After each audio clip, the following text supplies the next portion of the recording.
Čauky lidi, já vás vítám u mého dnešního videa a já jsem Ami a toto je moje první video, kde budu hrát nějakou jako hru na Robloxe. Doufám, že se vám tady toto moje video bude líbit a takže jdeme na to.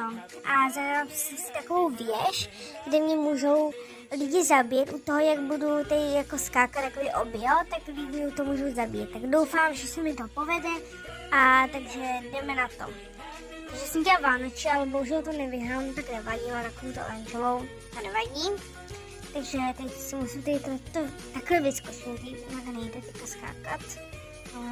No nevím, teda, jo, dobře, už jen to jde, takže vezmu peníze.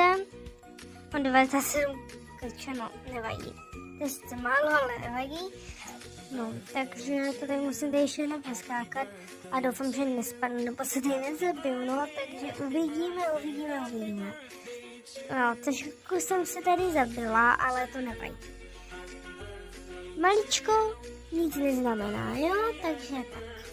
Ale zatím to dávám, zatím, že jo, ježiš, no, jo, já to dal, dobře, to jsem dodal nějaká, dneska mě to nějak jde, no, ježiš.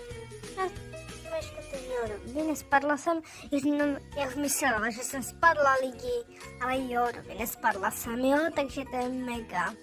Teď to musím poskákat, takže tady, já už se blížím k cíli, já už jsem lidi u cíle. Já to dala lidi, chápete to, já to fakt dala. Je 137 kače, to je hustý.